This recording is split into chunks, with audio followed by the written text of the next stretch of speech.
নমস্কাৰ প্ৰিয় বন্ধু বান্ধৱীসকল, আপোনালোক সকলোকে পুনৰবাৰ স্বাগতম জনাইছোঁ আমাৰ চেনেল ই কুঁহিপাতলৈ। যোৱা 10 তাৰিখে অনুষ্ঠিত হৈ যোৱা হাই ছেকেণ্ডেৰী টেটৰ 2খন পেপাৰৰ যথেষ্ট সংখ্যক কুৱেশ্যন আমি ছল্ভ কৰি আপোনালোকৰ বাবে আগবঢ়াইছিলোঁ। সেই একেদিনাই আন এটা পৰীক্ষা অনুষ্ঠিত হৈছিল under directorate of T tribe welfare, probably LDA পোষ্টৰ কাৰণে, লোৱাৰ ডিভিজন এছিষ্টেণ্ট পোষ্টৰ কাৰণে আছিলে। আৰু আমাৰ দুই এজন ভিউৱাৰ্ছে সেই পাৰ্টিকুলাৰ পোষ্টৰ কাৰণে অনুষ্ঠিত হোৱা পৰীক্ষাৰো কিছু সংখ্যক মেমৰি বেছড কুৱেশ্যন আমালৈ পঠাইছিল। মূলতঃ 25টা তাত GS কুৱেশ্যন আহিছিল জেনেৰেল ষ্টাডিজৰ পৰ্চনটোৰ। সেই আটাইখিনি কুৱেশ্যনে আমি ফৰ্চুনেটলি কালেক্ট কৰিবলৈ সক্ষম হৈছোঁ। গতিকে সেই সংক্ৰান্ততে আজি ভিডিঅ'টো প্ৰস্তুত কৰিছোঁ। ইয়াত 25টা কুৱেশ্যন আমি কভাৰ কৰিব যত্ন কৰিছোঁ। গোটেইখিনি যিহেতু মেমৰি বেছড কুৱেশ্যন, গতিকে অপশ্যন দিওঁতে বা কুৱেশ্যনটোৰ ফ্ৰেমিঙত কিছু ডিফাৰেঞ্চ আহিব পাৰে। আপোনালোকক কাইণ্ডলি আমাক পইণ্ট আউট কৰিবৰ বাবে কমেণ্ট বক্সত যদিহে কিবা আমাৰ ভুল ৰৈ গৈছে অনুৰোধ। গতিকে প্ৰৱেশ কৰিব লওক মূল বিষয়বস্তুলৈ। ফাৰ্ষ্ট আহিছিল যে which Assamese film was officially nominated for Oscar award from India 2019। 2019 চনত ভাৰতবৰ্ষৰ পৰা অস্কাৰক ৰিপ্ৰেজেণ্ট কৰিবৰ বাবে কোনখন অসমীয়া ছবি চিলেক্ট হৈছিল, অফিচিয়েলি নমিনেট হৈছিল? শুদ্ধ উত্তৰটো হৈছে ভিলেজ ৰকষ্টাৰ। এই ভিলেজ ৰকষ্টাৰখন ৰীমা দাস, বিখ্যাত অসমীয়া ফিল্ম মেকাৰ ৰীমা দাসৰ ডিৰেকশ্যন আছিল। আৰু 2019-ৰ অস্কাৰৰ বাবে best foreign language film category, এই কেটেগৰীটো দুই এটা পৰীক্ষাত কেতিয়াবা সোধা দেখা পোৱা যায়। বেষ্ট ফৰেইন লেংগুৱেজ ফিল্ম কেটেগৰীত এই ভিলেজ ৰকষ্টাৰ ছবিখন নিৰ্বাচিত হৈছিল ভাৰতবৰ্ষক প্ৰতিনিধিত্ব কৰিবৰ কাৰণে।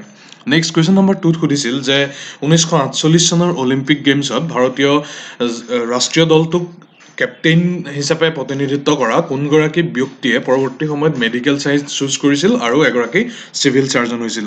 এইটো এটা খুব ধুনীয়া এনেক্ডট। তেওঁ আছিল তালিমাৰন আও, বিখ্যাত ভাৰতীয় ফুটবলাৰ আৰু অসম গৌৰৱ।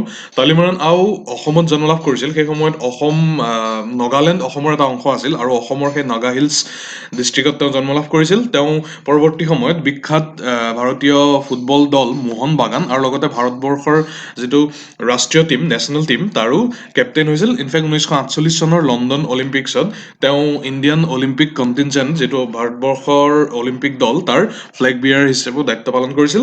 আৰু উক্ত গেমছৰ পিছতেই তেওঁ ফুটবলৰ পৰা অৱসৰ লৈছিল আৰু আছাম মেডিকেল কলেজ অৰ্থাৎ ডিব্ৰুগড় মেডিকেল কলেজৰ পৰা তেওঁ এগৰাকী চাৰ্জন হিচাপে মেডিকেল ষ্টাডিজ পাছ কৰিছিল। পৰৱৰ্তী সময়ত যেতিয়া নাগালেণ্ডে ছেপাৰেট ষ্টেট হৈছিল, তেতিয়া নাগালেণ্ডৰ প্ৰথম ডিৰেক্টৰ অফ হেল্থ ছাৰ্ভিচেছ হিচাপে তেওঁ এপইণ্ট হৈছিল। নেক্সট কুৱেশ্যন নম্বৰ 3ত সুধিছে যে 2020 চনৰ বাবে ডক্টৰ বীৰেন্দ্ৰ কুমাৰ ভট্টাচাৰ্য সন্মানটো কোনগৰাকী বিখ্যাত ব্যক্তিয়ে লাভ কৰিছে? আৰু শুদ্ধ উত্তৰটো হৈছে প্ৰদীপ কুমাৰ বৰুৱা। তেওঁ হৈছে বিখ্যাত অসমীয়া মেগাজিন প্ৰান্তিকৰ এডিটৰ আৰু পাব্লিছাৰ, আৰু তেওঁ 2020 বৰ্ষৰ বাবে বীৰেন্দ্ৰ কুমাৰ ভট্টাচাৰ্য সন্মানটি লাভ কৰিছে। নেক্সট কুৱেশ্যন নম্বৰ 4ত সুধিছিল যে ৱৰ্ল্ড আণ্ডাৰ-20 এথলেটিক্স চেম্পিয়নশ্বিপত প্ৰথমগৰাকী ভাৰতীয় হিচাপে হিমা দাসে কোনটো ট্ৰেক ইভেণ্টত সোণৰ পদক লাভ কৰিবলৈ সক্ষম হৈছিল? আৰু শুদ্ধ উত্তৰটো হৈছে 400 মিটাৰ দৌৰৰ কেটেগৰীত তেওঁ সেই সন্মান লাভ কৰিছিল। সেই টুৰ্ণামেণ্টটো আছিল IAAF ৱৰ্ল্ড আণ্ডাৰ-20 এথলেটিক্স চেম্পিয়নশ্বিপ 2018 চনত হৈছিল। ক'ত হৈছিল এইটো দুই এটা পৰীক্ষাত সুধিছিল। ফিনলেণ্ডৰ টেম্পেৰ চহৰত এই পাৰ্টিকুলাৰ চেম্পিয়নশ্বিপটো অনুষ্ঠিত হৈছিল আৰু তাতেই 51.46 ছেকেণ্ডত তেওঁৰ দৌৰ সম্পূৰ্ণ কৰি প্ৰথমগৰাকী ইণ্ডিয়ান স্প্ৰিণ্টাৰ হৈছিল, যি এটা ইণ্টাৰনেশ্যনেল ট্ৰেক ইভেণ্টত সোণৰ পদক ভাৰতবৰ্ষৰ বাবে লাভ কৰিবলৈ সক্ষম হৈছিল। নেক্সট কুৱেশ্যন নম্বৰ 5ত সুধিছে অসম সাহিত্য সভাৰ প্ৰথম প্ৰেছিডেণ্ট কোন? আৰু সহজ প্ৰশ্ন, সকলোৱে আমি জানো প্ৰাতঃস্মৰণীয় অসমীয়া সাহিত্যিক পদ্মনাথ গোহাঁই বৰুৱা আছিল 1917 চনৰ শিৱসাগৰত অনুষ্ঠিত প্ৰথম অসম সাহিত্য সভাৰ ছেশ্যনটোৰ সভাপতি। নেক্সট কুৱেশ্যন নম্বৰ 6ত সুধিছে যে first composer of prose in Indian languages, ভাৰতীয় ভাষাসমূহৰ গদ্যৰ ক্ষেত্ৰত প্ৰথমগৰাকী লিখক কাক কনচিডাৰ কৰা হয়? ইয়াত 4টা অপশ্যন আছিল। প্ৰথম অপশ্যনটোত উল্লেখ আছে বৈকুণ্ঠনাথ ভাগৱত ভট্টাচাৰ্য, দ্বিতীয়টো আছিল শ্ৰীমন্ত শংকৰদেৱ, তৃতীয়ত হৰিদেৱ আৰু চতুৰ্থত আন এটা অপশ্যন আছিল, প্ৰবেবলি চৈতন্যদেৱ আছিল চাগে। চ' ইয়াৰ আমাৰ বিবেচনাত অপশ্যনখিনিৰ ভিতৰত শুদ্ধ উত্তৰটো হ'ব প্ৰথমটোৱেই। তেওঁৰ নাম প্ৰকৃততে হৈছে ভট্টদেৱ। তেওঁৰ সম্পূৰ্ণ নামটো হৈছে বৈকুণ্ঠনাথ ভাগৱত ভট্টাচাৰ্য। মূলতঃ ভাগৱত তথা তেনেধৰণৰ পৌৰাণিক যিসমূহ কাব্য, সেইসমূহৰ ওপৰত থকা বিশেষ দখলৰ বাবে ভট্টদেৱক ভাগৱত ভট্টাচাৰ্যই বিশেষ সন্মান প্ৰদান কৰা হৈছিল। আৰু ভট্টদেৱক অসমীয়া প্ৰজৰ বা অসমীয়া গদ্য সাহিত্যৰ পিতৃপুৰুষ বুলি একনলেজ কৰা হয়। আৰু লগতে উইকিপিডিয়াত উল্লেখিত তথ্য অনুসৰি যে তেওঁৰ যিসমূহ 16th century ৱৰ্ক, যিসমূহ 16 শতিকাত তেওঁ যিসমূহ গদ্যৰ ক্ষেত্ৰত অৱদান আগবঢ়াই গৈছে, সেইসমূহ ইণ্ডিয়ান লেংগুৱেজৰ প্ৰজৰ ক্ষেত্ৰত খুব কিছুমান আৰ্লিয়েষ্ট এক্সাম্পল, অৰ্থাৎ ভাৰতীয় যিকোনো ভাষাৰে গদ্য সাহিত্যৰ ক্ষেত্ৰত খুব প্ৰাৰম্ভিক পৰ্যায়ৰ কিছুমান উদাহৰণ সেইসমূহ। গতিকে আমাৰ বিবেচনাত শুদ্ধ উত্তৰটো ভট্টদেৱেই হ'ব, অৰ্থাৎ Baikunthanath Bhagawat Bhattacharya. Next question number 7ত প্ৰথম অসমীয়া ফিমেল জাৰ্নেলিষ্ট কোন সুধিছিল? ইন্দিৰা মিৰি তেখেতটো নহয়, কাৰণ তেখেত আছিল এগৰাকী এডুকেশ্যনিষ্ট। মূলতঃ নেফাৰ এৰিয়া, বৰ্তমানৰ যি অৰুণাচল প্ৰদেশ, তাত এডুকেশ্যনৰ স্প্ৰেড হোৱাৰ ক্ষেত্ৰত ইন্দিৰা মিৰিয়ে যথেষ্ট গুৰুত্বপূৰ্ণ অৱদান আগবঢ়াইছিল। অনুৰাধা শৰ্মা পূজাৰী সকলোৱে জানো আমি নহয় বুলি, তেওঁ এগৰাকী জাৰ্নেলিষ্ট আৰু লগতে নভেলিষ্ট হয়, কিন্তু তেওঁ বৰ্তমান সময়ৰহে এগৰাকী এক্টিভ জাৰ্নেলিষ্ট। গতিকে বাকী ৰ'ল আমাৰ মাজত তুলতুল বৰুৱা আৰু কল্পনা বৰুৱা গুপ্তা। তুলতুল বৰুৱা এগৰাকী ভেটাৰান জাৰ্নেলিষ্টেই হয়, কিন্তু এই পাৰ্টিকুলাৰ প্ৰশ্নটোত কল্পনা বৰুৱা গুপ্তাৰ বিষয়েহে আমি টেলিগ্ৰাফৰ এটা পাৰ্টিকুলাৰ চ'ৰ্চত পাইছিলোঁ যে নৰ্থ ইষ্টৰে তেওঁ প্ৰথমগৰাকী ওমেন জাৰ্নেলিষ্ট। গতিকে আমাৰ বিবেচনাত শুদ্ধ উত্তৰটো হ'ব অপশ্যন ডি, কল্পনা বৰুৱা গুপ্তা। তেওঁ দুখন নেশ্যনেল নিউজ পেপাৰৰ বাবে কাম কৰিছিল, সেইকেইখন হৈছে ক্ৰমে হিন্দুস্তান ষ্টেণ্ডাৰ্ড আৰু আনন্দ বজাৰ পত্ৰিকা, যিখন কলকাতাৰ পৰা পাব্লিছ হৈছিল। গতিকে আমাৰ বিবেচনাত the correct answer should be Kalpana Barua Gupta.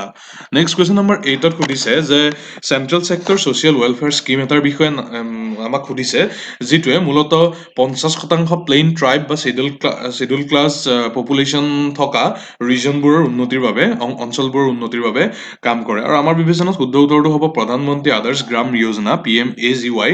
আৰু এইটো এটা ৰুৰেল ডেভেলপমেণ্ট প্ৰগ্ৰেম চেণ্ট্ৰেল গভমেণ্টে লঞ্চ কৰা। মূলতঃ 2009-10 বৰ্ষৰ পৰা ইয়াৰ আৰম্ভণি হৈছিল, আৰু সেইসমূহ গাঁৱৰ উন্নয়নৰ বাবে এই যোজনাটোৰ আণ্ডাৰত কাম কৰা হয়, য'ত higher ratio' of people belonging to schedule caste, অৰ্থাৎ প্ৰায় 50%তকৈ যদি অধিক জনবসতি শ্বিডিউল কাষ্টৰ বা আন প্লেইন ট্ৰাইবসমূহৰ অন্তৰ্গত হয়, তেতিয়াহ'লে সেইসমূহৰ উন্নয়নৰ বাবে এই PMAGY আঁচনিটো ৰূপায়ণ কৰা হয় বুলি কোৱা হৈছে। গতিকে আমাৰ বিবেচনাত PMAGY should be the correct answer. Next question number 9ত সুধিছিল যে প্ৰথম যি পঞ্চবাৰ্ষিক পৰিকল্পনা আছিল, সেইটো কোনটো মডেলৰ ওপৰত বেছ কৰি তাক ৰূপায়ণ কৰা হৈছিল? শুদ্ধ উত্তৰটো হৈছে হেৰড ডোমাৰ মডেল।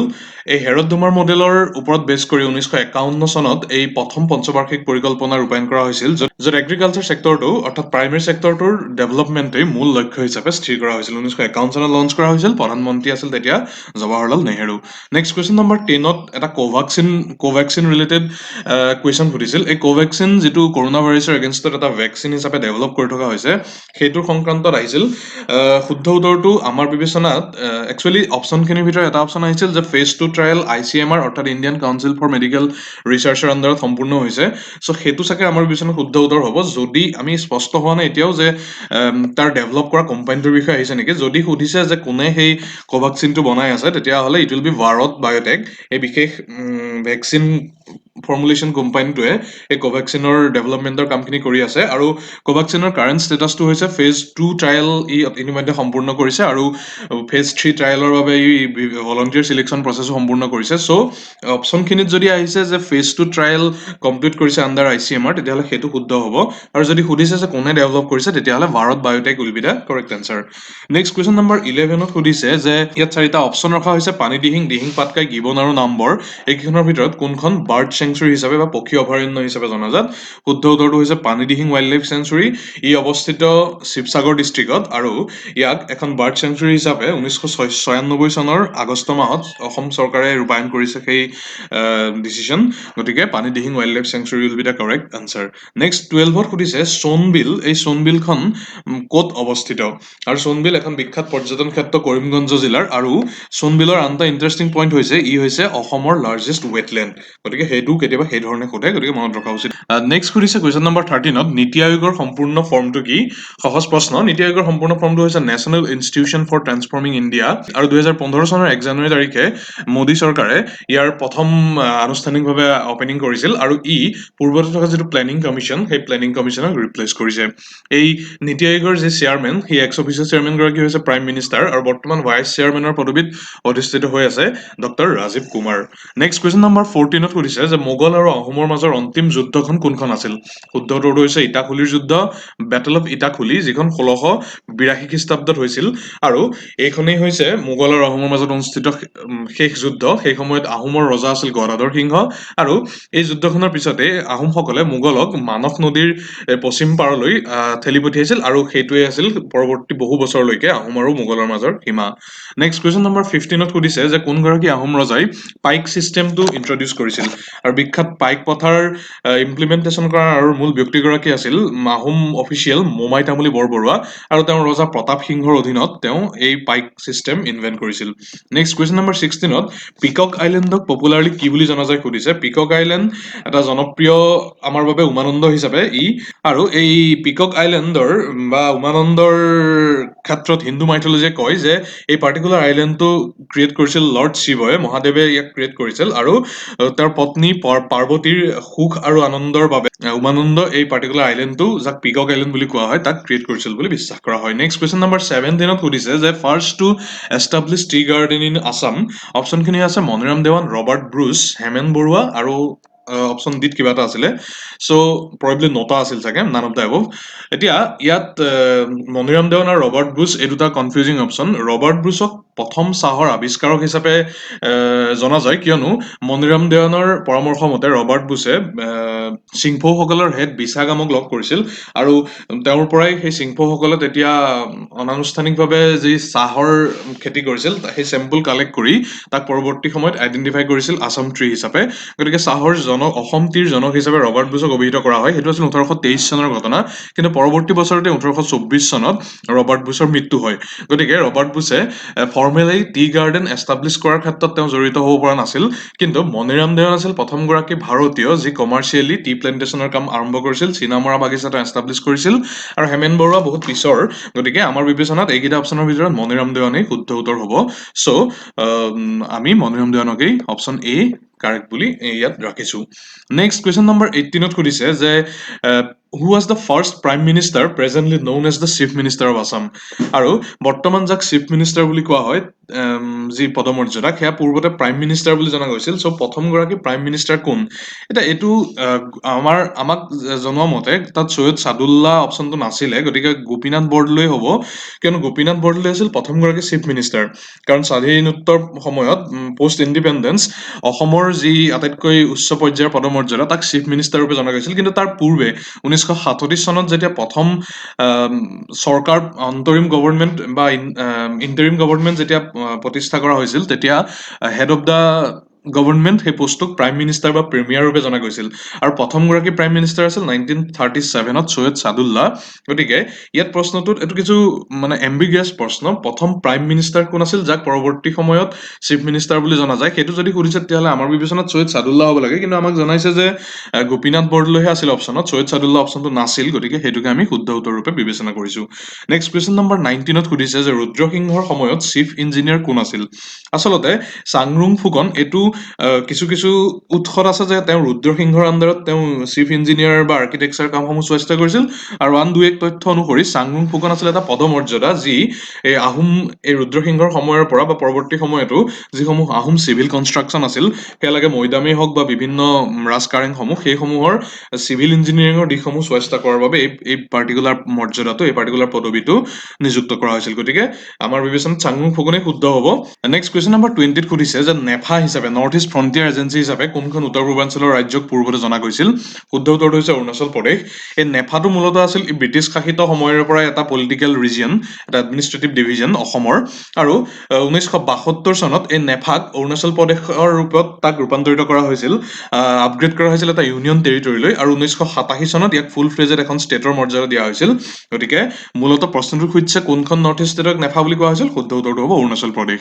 নেক্সট কুৱেশ্যন নম্বৰ 21ত সুধিছে যে three defence forces of India, ভাৰতবৰ্ষৰ তিনিওটা সামৰিক বাহিনীৰ কামাণ্ডাৰ ইন চিফ কোন?